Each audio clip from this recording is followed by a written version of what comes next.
Good evening, everyone, and thanks so much for joining us tonight. I'm Sophie Erber. The Sioux City Police Department investigating a homicide this afternoon after a body was found at an apartment complex early this morning. We have the investigation now in our top story coming up at 5. Police say that they were called to the Park Place Apartments around 4 this morning. This after a body was found inside one of the units. Police believe the victim had been dead for at least a week and had signs of blunt force trauma.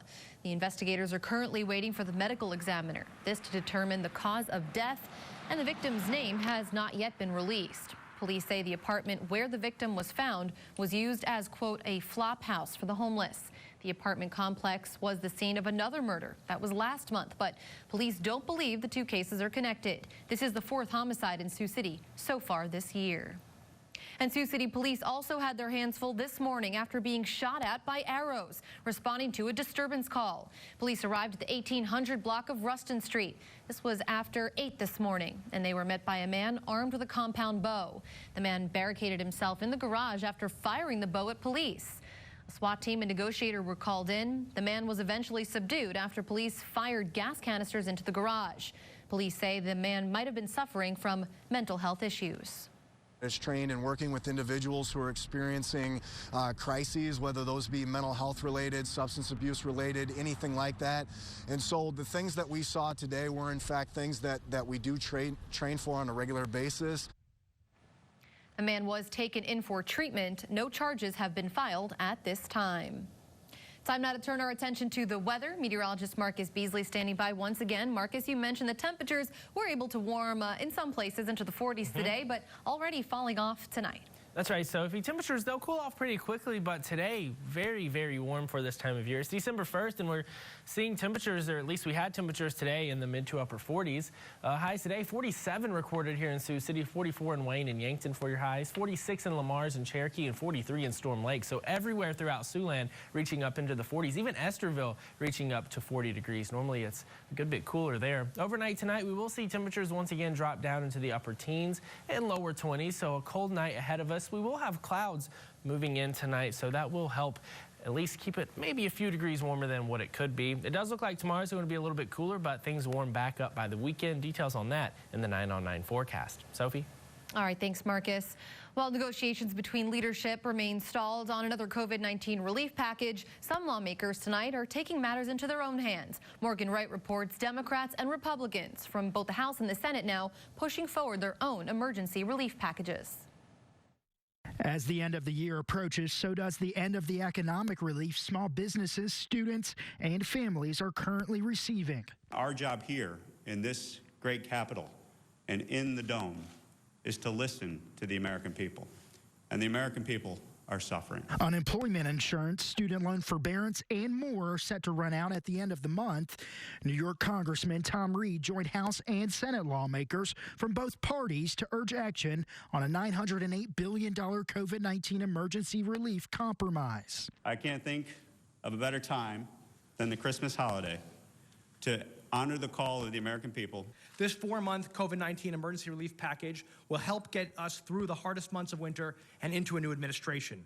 It's an essential down payment in what our families, small businesses, and local communities need. Notably, the plan calls for $160 billion to help state and local governments and $180 billion for unemployment insurance.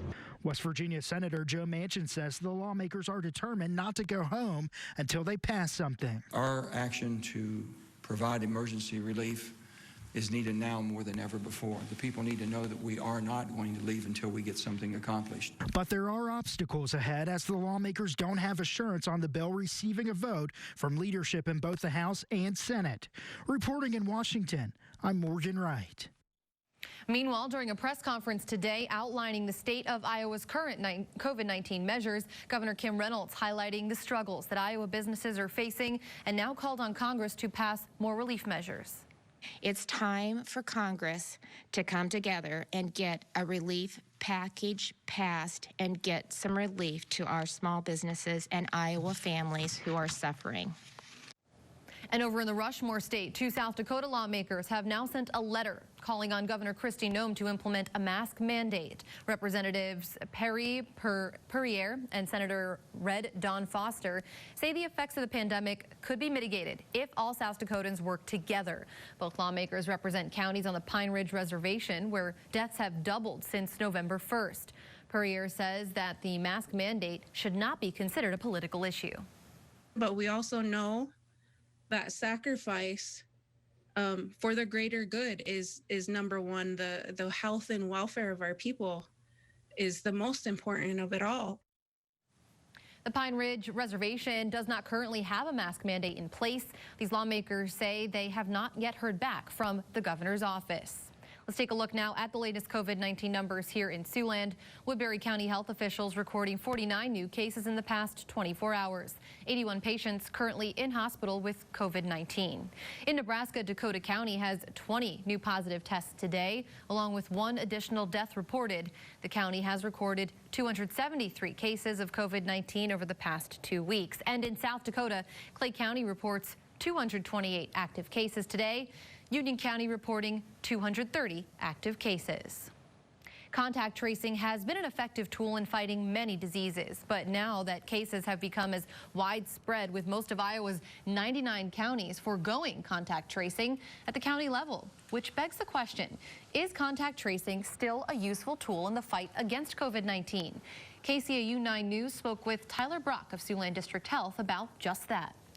We go through those circumstances with each person that we call and trying to make the best determination. Okay, when is it okay for your family member to go back to school? When is it okay for your family member to go back to work? Businesses and schools are depending on us to work through those things with families to make those determinations. The health department says they will continue to do contact tracing as long as it makes sense. Air medical services have always played a critical role in emergency care, especially so throughout the pandemic, transferring patients to and from hospitals. A mobile ICU is what the crew at MERCYONE says they're here to be. The manager of the Air Med program says this year has been completely different than in years past, as the number of patients being flown out from rural hospitals to Des Moines or Sioux Falls has skyrocketed. It's tough. I mean, it's exhausting, but I mean, we still come in, we try to do the same job and just keep up with the pace and just watching out for each other and making sure we're not getting worn down. I think everybody's pretty exhausted. It's for sure jumped up our numbers. And coming up tonight at 6, KCAU 9's Lydia Vasquez takes us behind the scenes of MERCYONE Air Med flight crew and explains what the last several months have really been like. After a weekend that many Americans spent shopping or searching for the best deals, today is a reminder to give back if you can. KCAU 9 News reporter Mallory Smith reports on how to get involved. The Tuesday after Thanksgiving, a day set aside to encourage people to give back. Due to COVID-19, many nonprofit organizations were unable to hold in-person fundraisers for this year's Giving Tuesday. That's why community donations this year are especially important. One organizer says donations are at an all-time low, while the number of people are at an all-time high. It's different. The needs are changing when people don't have a job or and they're trying to make the money that they do have stretch. Maybe their hours have been reduced. We're really important to them in helping them create a budget and access other resources in the community. Money isn't the only thing needed. Most nonprofits are looking for people who can donate some of their time. So on Giving Tuesday, I think it's important that people realize that it's not only the gifts of money that are helpful, but also time and treasure and resources. In other words, the community can help by volunteering or using personal talents. At the beginning of the pandemic, we had people that were sewing face masks for us when there was a shortage of those, and that was certainly helpful. According to USA Today, 20.6 million Americans have lost their job due to the pandemic, the worst numbers since the Great Depression. Of course, this year, more than ever, we have seen such a need. There's still an opportunity for people to give by the end of the year. And throughout 2021, which is projected to be the busiest year for nonprofits. Mallory Smith, KCAU 9 News. And for a link to Siouxland organizations that could use your help, you can visit this story. It's on our website right now. Again, that's SiouxlandProud.com. Well, giving the gift of 2 wheels, a man known as the Valley Santa giving children a new bicycle. The operation underway this year amid COVID-19 coming up. And it is looking like we're going to, well, we have had a warm start to December, I should say. The dry weather will continue as we head into the beginning of the month, or the rest of the beginning of the month, and then staying above average. Details on all of that after the break. You're watching KCAU 9 News with Sophie Erber and meteorologist Marcus Beasley. This is KCAU 9 News at 5. Thanks for sticking with us on your Tuesday. Most of us got to see the sun today, but as we can see this evening, as we approach sunset, or we might well be at sunset right now, clouds moving in overhead and temperatures starting to fall off. That's right. We are seeing those clouds out there, and that'll continue all night tonight. We are going to see partly to mostly cloudy skies. But today, warming up very, very nicely, at least for this time of year. 47 degrees was our high temperature. The normal high temperature 37, so we were 10 degrees above where we would normally be. But this morning, starting out chilly, 15 degrees for your morning low, the typical low 18 degrees. We had those clear skies this morning. That really allowed those temperatures to drop down there into the mid-teens. Our records, though, again, they're going to stick around another year. 70 degrees, the record set back in 1998, so not too long ago. And -8, the record set back in 1896, a little bit longer. That one's been around. It does look like we are going to see those clouds tonight, which could keep temperatures at least a little bit on the warmer side. Well, I say warmer, but a little bit warmer than what they would be if we didn't have those clouds. They will act as a little bit of an insulating layer out there tonight. The view from the KCAU 9 studio brought to you by the Port Neal Welding Company, showing that we are seeing a really nice evening. Again, some clouds out there, but you can see a little bit of the sun peeking through. And as we head into the overnight period tonight, it is going to be a quiet night out there. Temperatures currently in the mid to upper 30s throughout SIOUXLAND, 39 in Sioux City as well as Yankton, 35 in Wayne, 39 in Norfolk, 37 in Lamars and Cherokee, also 37 in Orange City. A little bit cooler in Storm Lake right now at 34 degrees and right at the freezing mark of 32 in Carroll. The 24-hour temperature change showing that we are seeing temperatures a little bit warmer right now compared to this time yesterday. 7 degrees warmer in Sioux City, 5 degrees warmer in Lamars, 8 degrees warmer in Cherokee, but a little bit, or at least I should say the same there in Wayne with the same temperature right now compared to this time yesterday. O'Neill, though, 7 degrees cooler currently, so it does look like some areas in SIOUXLAND out west seeing some cooler temperatures compared to this time yesterday. As far as wind speeds go, those are in the single digits out of the southeast at 6 miles per hour in Sioux City, 9 mile per hour winds in Lamars, 12 in Orange City, so a bit breezier there, 7 in Cherokee and 8 in Storm Lake. Winds tonight, they are going to stay around 5 to 10 miles per hour. Upper 40s, and we could even see some lower 50s for the middle part of next week. So some very interesting weather to start December here throughout SIOUXLAND. I personally am not complaining. I know you're in my team there. Yeah. All right, thanks a lot, Marcus. Well, we have mentioned today is Giving Tuesday. A reminder the holidays are not just about decorations and giving gifts. This year, December 1st just happens to land on Giving Tuesday. It's officially the first Tuesday after Thanksgiving each year, encouraging people to give back to their communities. Now, the holiday is fairly new, but it quickly gained national attention and has inspired millions of people. To hear more about the history of Giving Tuesday and how it all started, you can find the full story on our website right now. That's SIOUXLandProud.com or the KCAU 9 News app. A Tennessee couple has broken an unusual record for the second time. We'll explain how their journey to parenthood started more than 20 years ago, coming up in about 8 minutes. But first, a Las Vegas man gaining national attention for his tradition of giving bikes to kids.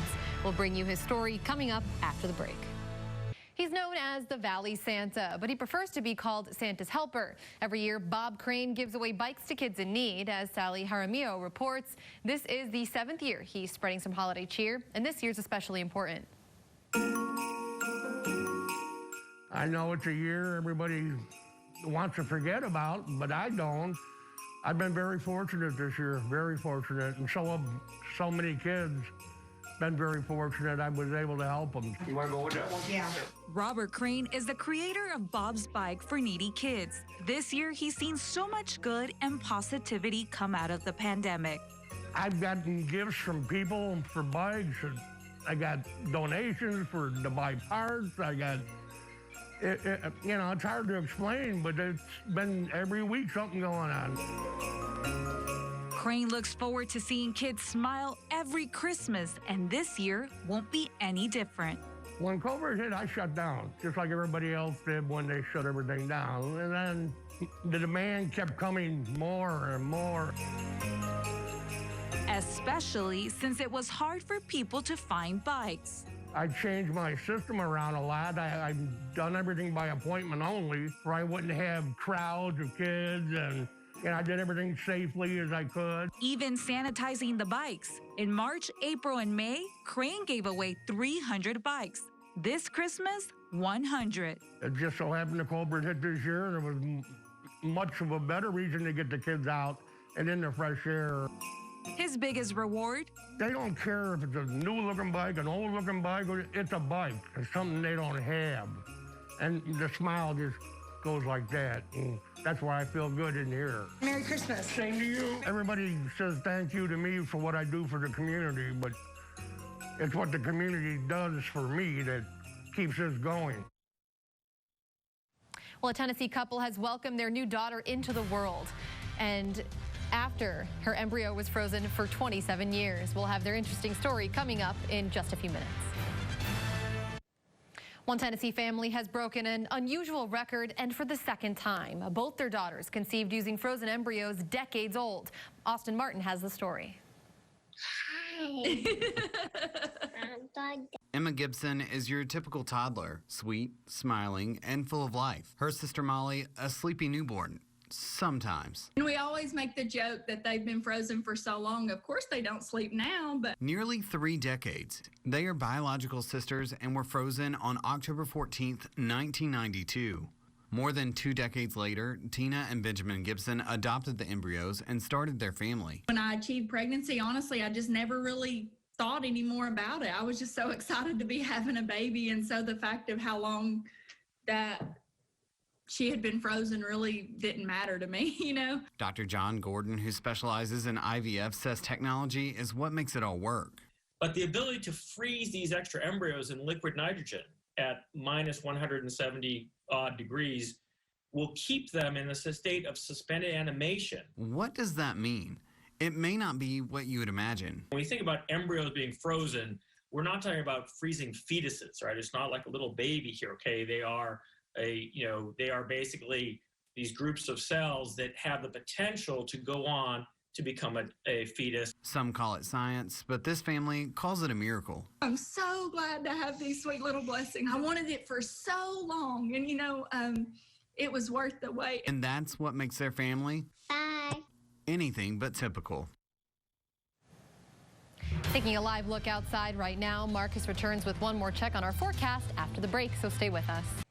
ABC World News Tonight is up next. First, let's check in with Tim for what's coming up for your KCAU 9 News at 6. Hi, Tim. Hey, good Tuesday afternoon, Sophie. You know, for those folks that are responsible for getting sick people to the hospital by helicopter, the pandemic has created some new issues. We'll explain how those flight crews are staying safe, plus delivering care. That's coming up tonight at 6 o'clock. Elsewhere, after a weekend that had Americans searching, shopping, and spending on the best deals they could find today, a reminder that giving can be just as exciting. We'll check in on Giving Tuesday. That's coming up in just a half an hour.